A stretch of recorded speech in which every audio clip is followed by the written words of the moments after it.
Okay everyone, so welcome back to the physics class. तो आज हम स्टार्ट कर रहे हैं vectors, one of the most important tools to handle physics, है ना। तो सबसे पहले मैं आपको बताऊंगा रिप्रेजेंटेशन ऑफ अ वेक्टर। पहली बात तो अगर सिंबॉलिकली रिप्रेजेंट किया जाए तो वेक्टर को हम, अगर हमें ए वेक्टर लिखना है तो this is how we represent it, a vector. Correct, सबको मालूम है, इसमें कोई कंफ्यूजन नहीं है किसी को, राइट। अब अगर डायग्रामेटिकली पिक्टोरियली रिप्रेजेंट करना हो, वो ज्यादा इंपॉर्टेंट है हमारे लिए। पिक्टोरियली हम कैसे रिप्रेजेंट करते हैं वेक्टर्स को, look at this. So there we go, ऐसे रिप्रेजेंट करते हैं with the help of an arrow. ठीक है, अब यहाँ पे कुछ चीजों का सिग्निफिकेंस है बहुत ज्यादा, उसको ध्यान से सुनना मेरी बात को। किसी भी वेक्टर का दो चीज होता है स्टूडेंट्स, मैग्नीट्यूड और डायरेक्शन। करेक्ट, अब ये सारी बातें आपको बताने की जरूरत तो है नहीं, तुम लोग ऑल रिपीटर्स हो, right. Magnitude and direction, direction वाला जो चीज है वो बताएगा आपको ये पार्ट, इसको हम बोलते हैं हेड ऑफ अ वेक्टर। क्या बोलते हैं इसको? Head of a vector. Head of a vector. और ये पीछे वाला पार्ट हमारा कहलाता है टेल ऑफ अ वेक्टर। तो अब दो चीजें हैं यहाँ पे, मैग्नीट्यूड और डायरेक्शन। डायरेक्शन आपको ये हेड बताएगा, head will always give you the direction of the vector. However the magnitude will be given by the length of this arrow. ये जो एरो मैंने बनाया है, इसका जो लेंथ है वो आपको मैग्नीट्यूड बताएगा। ठीक है बात? अब सुनो, अब किसी भी वेक्टर के मैग्नीट्यूड को हम सिंबॉलिकली कैसे दिखाते हैं, कोई बताएगा मुझे? How do we represent symbolically the magnitude of a vector? Modulus of vector. Exactly. Yes, mod A, correct. Mod A is how we represent the magnitude of a vector. अब आप उसका पिक्टोरियल मीनिंग भी जानते हो। हम जो vector का बनाते हैं हेड और टेल वाला, ये सिंबल जो बनाते हैं, ये डायग्राम, तो इसकी जो लेंथ है यहाँ से यहाँ तक, इसको मेजर कर लो, यही होगा मैग्नीट्यूड ऑफ दिस वेक्टर। अब यहाँ पे बहुत ही एक इंपॉर्टेंट क्वेश्चन आता है, ध्यान से सुनना सभी मेरी बात को, बताना ट्रू या फॉल्स। कई एग्जाम्स में ये पूछा गया है। A quantity, sorry, a vector quantity always has a magnitude and direction, true or false? A vector quantity always has a magnitude and direction, true or false? Come on, सोचो। False. False. तो मुझे एक vector quantity बता दो जिसका magnitude और direction नहीं होता है। अगर तुमने फॉल्स बोला तो कोई तो ऐसा वेक्टर होगा। Tell me one vector. मैंने आपको पहले ही बताया, जब भी आप ट्रू फॉल्स बोलते हो तो साथ में रीजन भी याद रखो कि भाई कौन से एग्जांपल में ट्रू है, कौन से एग्जांपल में फॉल्स है। Can anyone tell me once again, I am repeating the statement, a vector quantity will necessarily have a magnitude as well as direction. Is this true or false? Yes guys, बोलो। True. पक्का बताओ, true या false? सभी बोलेंगे, everyone should. I am asking a very basic question, right. Her vector quantity का magnitude और direction तो होगा ही होगा, इसमें कोई सोचने वाली बात नहीं है। मैग्नीट्यूड होगा, डायरेक्शन भी होगा, करेक्ट। अब मेरा दूसरा स्टेटमेंट सुनो ध्यान से। A physical quantity having both magnitude and direction is necessarily a vector. ध्यान से सुनना, मैंने पिछले स्टेटमेंट का उल्टा पूछा है। A physical quantity having both magnitude and direction is necessarily a vector quantity. True or false? True or false? Yes? True. मुझे एक ही स्टूडेंट का आंसर क्यों आ रहा है? I am taking a very simple example of current electricity. Let us say that this is 5 ampere. Let us say this current we don't know and this current is 3 ampere. ठीक है, आप मुझे ये बताओ, क्या करंट का magnitude होता है? डेफिनेटली होता है। 10 एम्पियर, 5 एम्पियर, 1 एम्पियर हम लिखते तो है, करेक्ट? Yes. क्या Yes. करंट होता है? क्या करंट का डायरेक्शन होता है? Yes sir. Yes sir. मैंने बनाया तो ये तो देखो आप, करंट वायर में फ्लो कर रहा है, current will always be denoted with an arrow symbol and that will depict its direction, correct? अब मुझे ये बताओ, करंट एक ऐसा फिजिकल क्वांटिटी है जिसका मैग्नीट्यूड भी है, डायरेक्शन भी है, तो क्या करंट स्केलर है या वेक्टर है? Come on tell me. Scalar है। स्केलर है। तो आंसर मिल गया आपको मेरे स्टेटमेंट का? Yes sir. वो स्टेटमेंट ट्रू था या फॉल्स था? False. Swati was correct actually. So वो स्टेटमेंट फॉल्स था।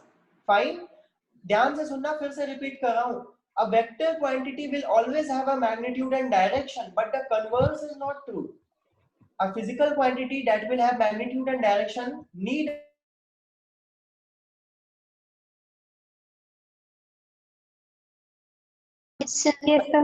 तो इसको अपने नोट्स में इंक्लूड जरूर करना। बहुत रिपीटेड क्वेश्चन है, अब नहीं आएगा वैसे, बट पहले कई बार पूछा गया एग्जाम में। तो अगर मैं आपसे यहाँ पे आई की वैल्यू पूछूं, ये जो आई क्वेश्चन मार्क लिखा है, तो कितना होगा आई का वैल्यू, सब बताएंगे? 2 एम्पियर। ऑब्वियसली इसको अगर आपको याद हो तो किरचॉफ्स जंक्शन लॉ के नाम से आपने पढ़ा होगा, राइट? पढ़ेंगे बाद में।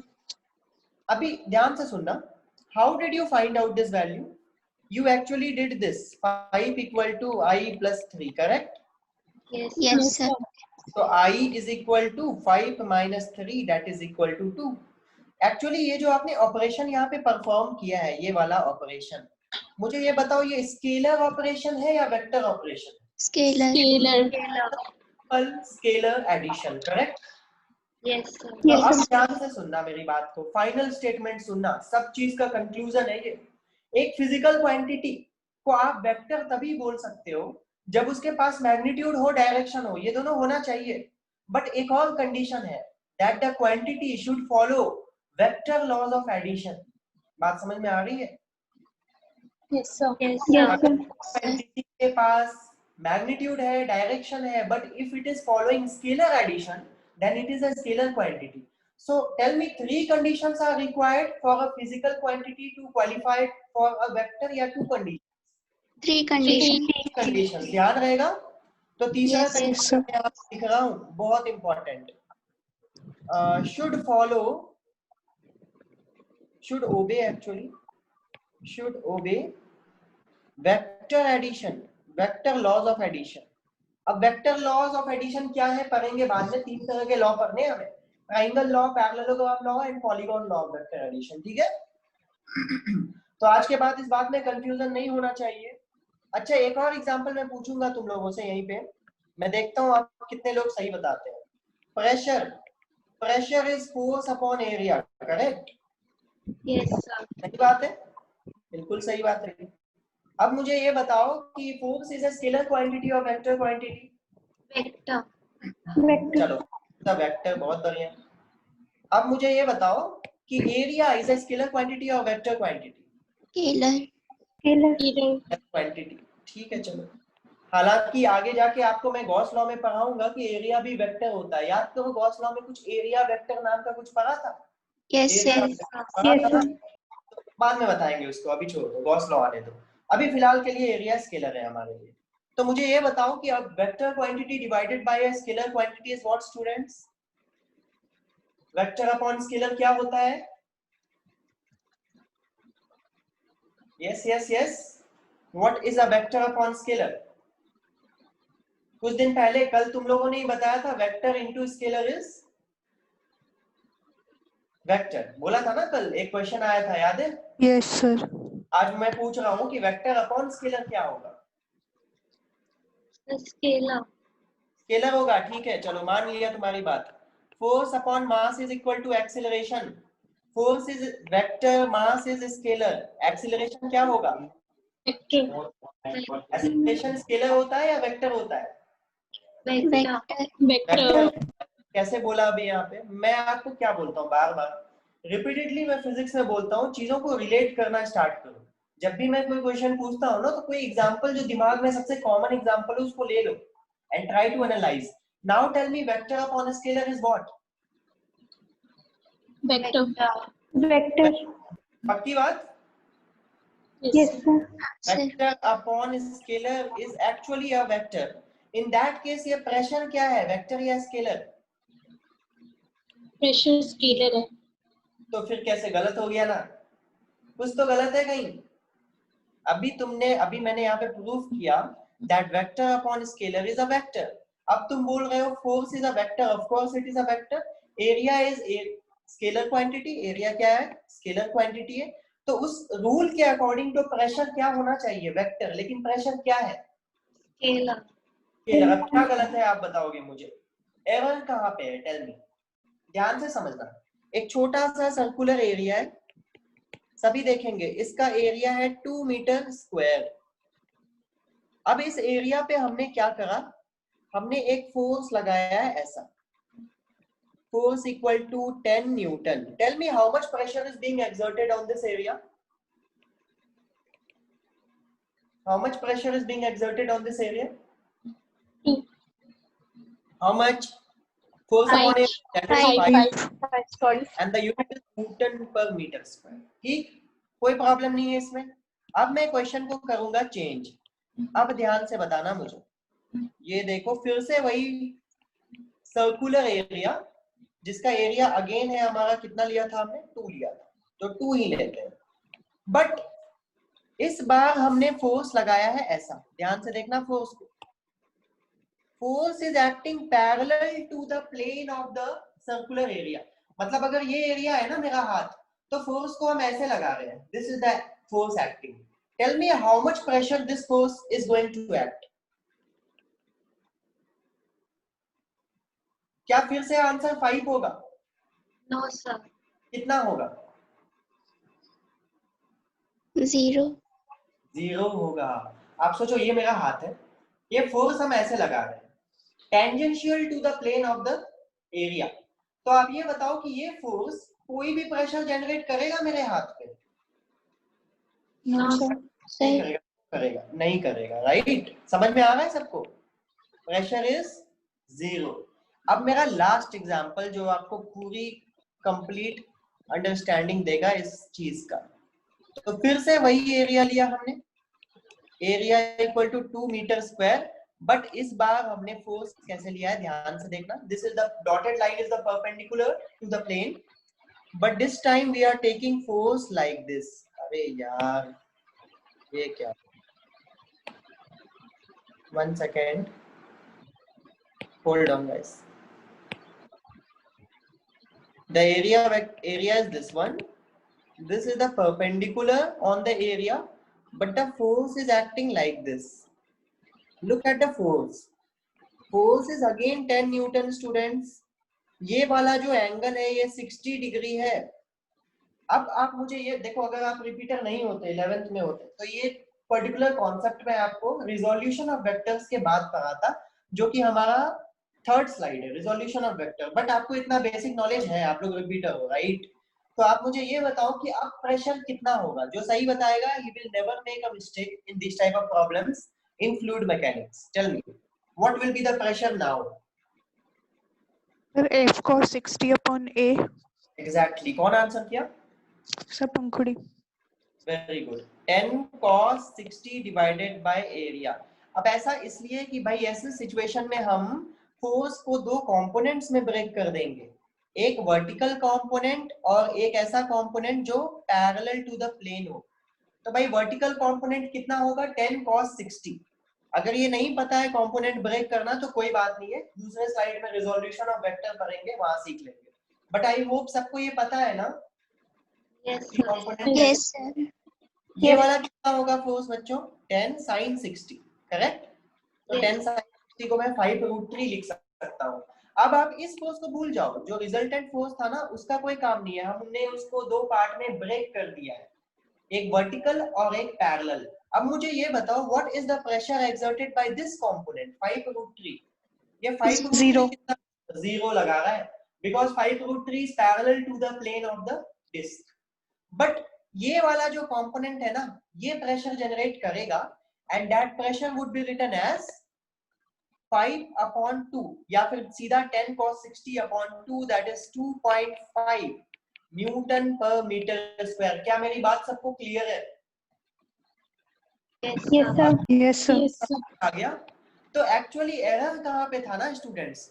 एरर इसमें था कि हम बुक में फॉर्मूला देखते हैं, उसको सीधा रट्टा मार लेते हैं, pressure is force per unit area.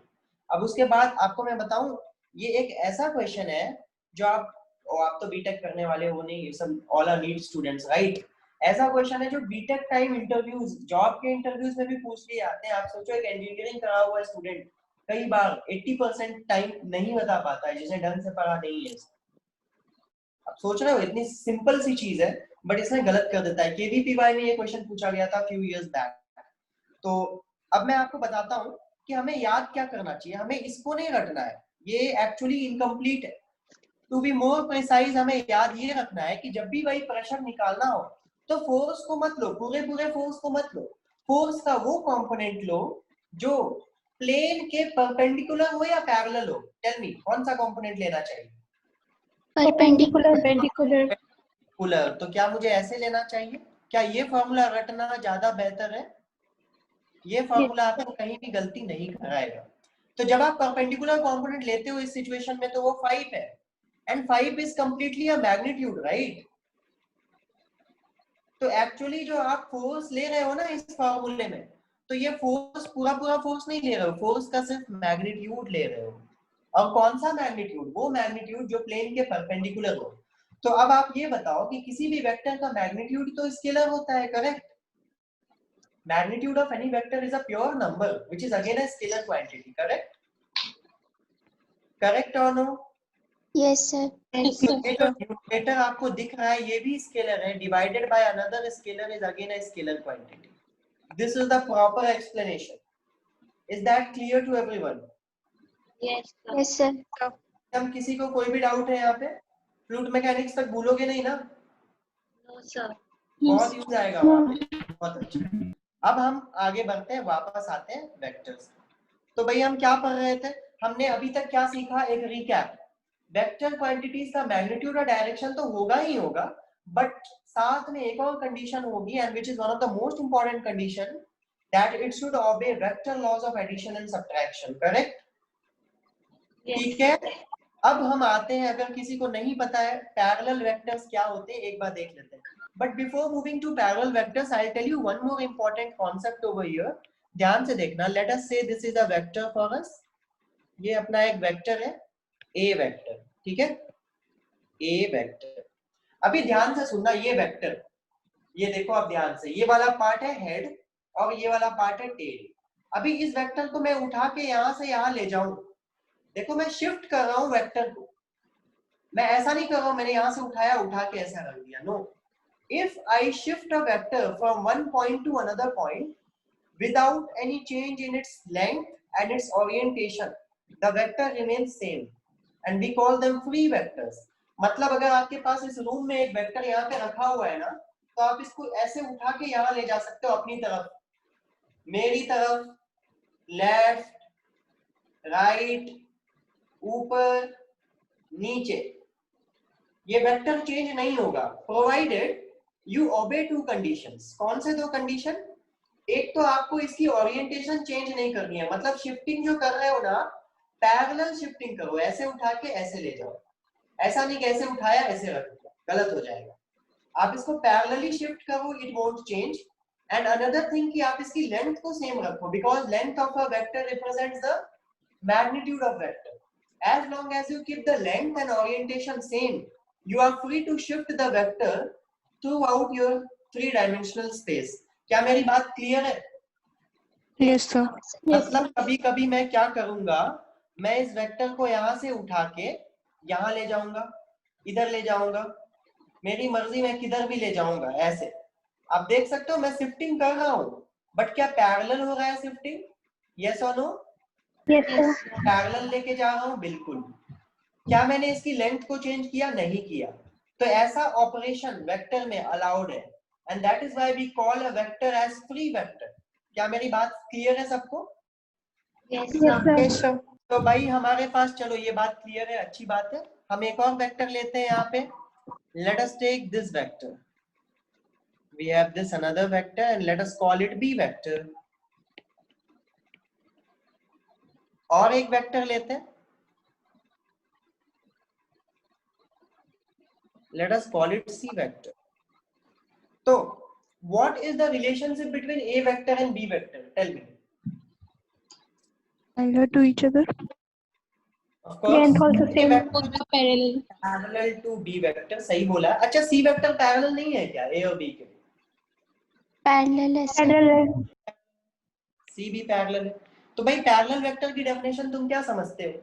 तुम ये समझते हो कि अगर दो वेक्टर को आपको पैरेलल बोलना है तो उनका डायरेक्शन सेम होना चाहिए, करेक्ट? Yes sir. मैग्नीट्यूड से कोई मतलब है क्या पैरेलल वेक्टर डिफाइन करने के लिए? No sir. नहीं। मैग्नीट्यूड आप देखो, सी का मैग्नीट्यूड ज्यादा है क्योंकि उसकी लेंथ ऑफ एरो ज्यादा है। मैंने कुछ इस तरह से डायग्राम बनाया है कि मैं ऐसा लिख पाऊं, ध्यान से देखना सही लिखा है कि नहीं। Magnitude of C vector is approximately twice the magnitude of B vector is equal to approximately twice the magnitude of A vector। क्या मैंने सही लिखा है? आपको ये देख के लग रहा है ना कि C का जो लेंथ है मैंने ट्वाइस लिया है ना? Yes sir. हम ऐसा बिल्कुल लिख सकते हैं। तो पैरेलल वेक्टर की कंडीशन सिर्फ एक है कि उनका डायरेक्शन क्या होना चाहिए, सेम होना चाहिए। हाँ, बट यहाँ पे एक और चीज है हमारे पास कि A और B में हम एक और रिलेशन लिख सकते हैं। कौन सा relation? Come on tell me. Equal to. Exactly, vector is equal to B vector. ध्यान से सुनना मेरी बात को। जब भी आप ये बोलते हो कि दो वेक्टर्स इक्वल है, तो वेक्टर जब भी आपने नाम लिया ना तो उसके साथ मैग्नीट्यूड और डायरेक्शन दोनों ही है। तो अगर आप वेक्टर्स को इक्वल बोलते हो तो उनका मैग्नीट्यूड भी सेम होना चाहिए और डायरेक्शन भी सेम होना चाहिए।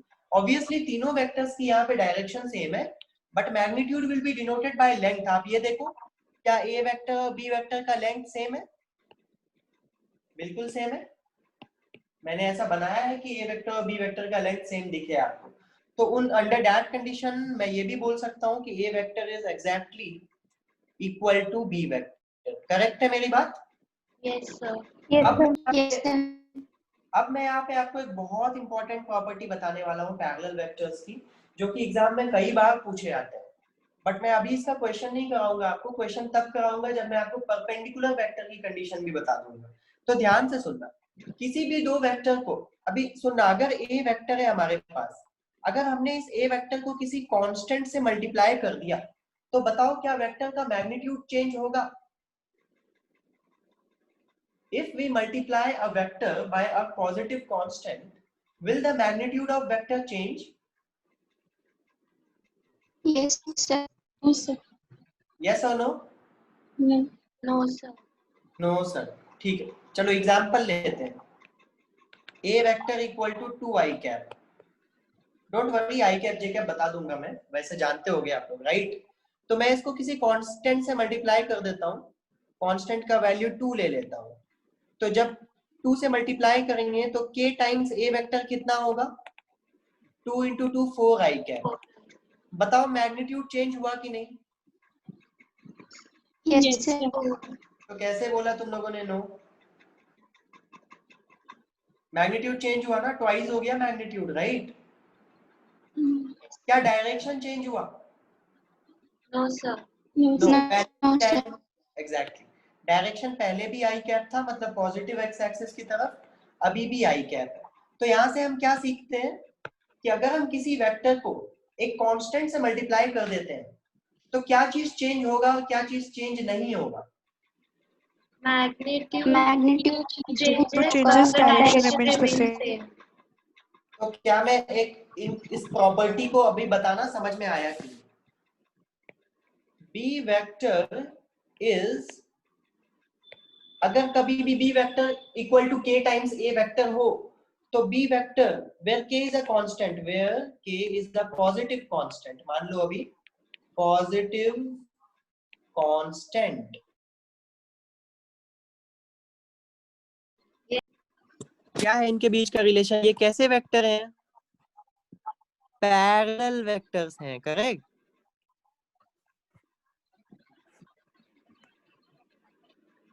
है कि नहीं? आगे